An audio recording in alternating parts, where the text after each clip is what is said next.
cabdiraxmaan maxamed cabdilaahi ciro waa gudoomiyaha xisbiga wadani ayaa xukuumadda Soomaaliland ugu baaqay in looga fadhiyo inay bulshada Soomaaliland war ku filan ka siiso arrinta ku saabsan sababta rasmiga ee Soomaaliland uga baxday shirkadda shidaal baarista ee Channel Energy.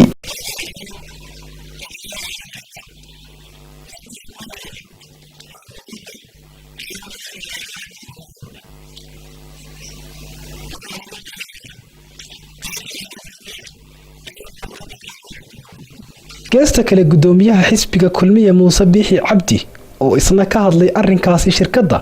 ayaa xusay inaanay ahayn wax xukuumadda lagu eedeyn karo ay si lama filaan u dhacday bixitaanka shirkaddu aynay hadda arrinkaasi dabagal ku sameynayaan wasiirro ka tirsan xukuumadda oo booqasho ku joogo magaalada London.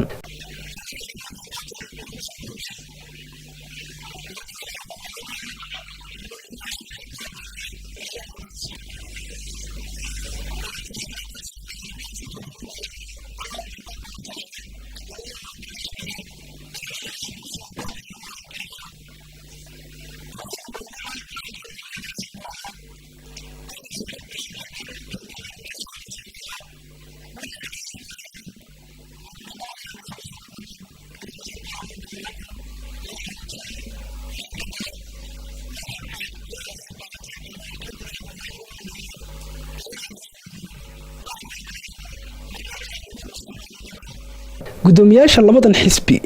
oo maanta hadallo kala duwan oo isku jawaabayaan ka jeediyay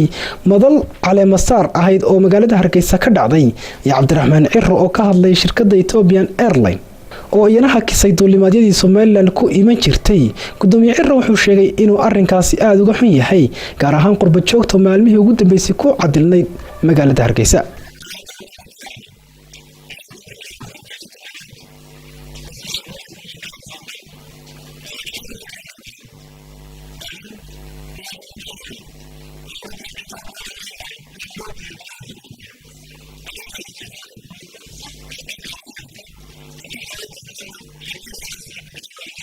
gudoomiye Muuse Biixi Cabdi oo ka hadlaysna arrinkaasi shirkadda duulimaadyada ee Ethiopian Airlines ayaa sheegay inay tahay mid shirkaddu ay u madax bannaan tahay maqnaanshiyaheeda balse ta kaliya ay ka codsanayaan ay tahay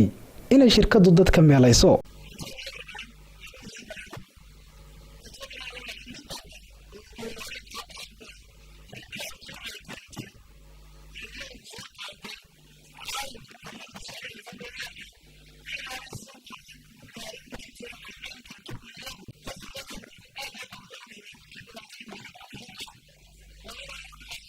warbaahinta gudaha oo maalmihii ugu dambeysay hadal haysay rakaab tiro badan oo ku cadilan magaalada Hargeysa kadib markii shirkadda Ethiopian Airlines si lama filaan u hakisay duulimaadyadeedii iyadoo ay jireen wax faahfaahin oo arrinkaasi shirkaddu ka bixisay ayaa mid kamid ah baraha internetka ee laga leeyahay dalka Ethiopia oo lagu magacaabo ethiopianreview.com waxay xustay in la filayo rakaab dhan 450 qof ay diyaarad weyn oo laga leeyahay dalkaasi oo lagu magacaabo Ethiopian Aircraft oo ah diyaarad weyn ay ka qaadi doonto magaalada Jigjiga. warkan oo Mareegtu baahisay maanta oo Khamiis ah ayaa wuxuu intaasi ku daray in aan la saadaalin karin in duulimaadyadii diyaaradda Ethiopian Airlines ay joojisay ay ku kooban tahay Soomaaliland iyo inuu la qabo wadanada geesku iyadoo sababta ugu weyn ee ilaa hadda la og yahay ku tilmaantay bartan internetku dayactir la'aan ka muuqata madaarka Hargeysa iyo amniga oo aan si wanaagsan u sugnayn. agaasimaha guud ee wasaaradda duulista iyo hawada Axmed Dalal Faarax oo maanta ka hadlay arrinkaasi diyaaradda Ethiopian Airlines ayaa sheegay in madaarka Hargeysa uu yahay mid la isku halayn karo taasoo uu daliishaday ka hor intii aan la furin madaarkan oo uu sheegay in saraakiil ka socota diyaaradaha haatan isticmaala madaarku ay sheegeen inay ku qanacsan yihiin ka soo degista iyo ka duulista madaarkani. muddo laga shaqeynayay madaarka Cigaal International Board caasimadda shaqadii laga qabtay iyo hawshii laga qabtay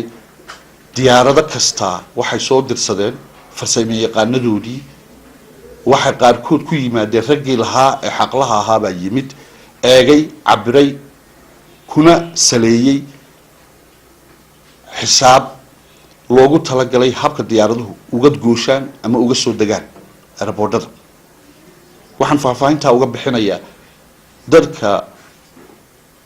caadaystay in ay had iyo jeer ka sheegaan war aan sugnayn gegada diyaaradaha ee dib habeyntii lagu sameeyay ee Cigaal International Airport haddii aanay diyaaraduhu ku qanacsanayn insurance-koodu uma ogolaadeen inay ka soo degaan kowdii bishan September oo ay ahayd maalintii diyaaradii ugu horeysay Ethiopian Airlines ay timaado madaarka Hargeysa ayaa kabtankii diyaaradaasi waxa uu sheegay inay aad ugu bogeen garoonkani Cigaal International Airport. Thank you for having us.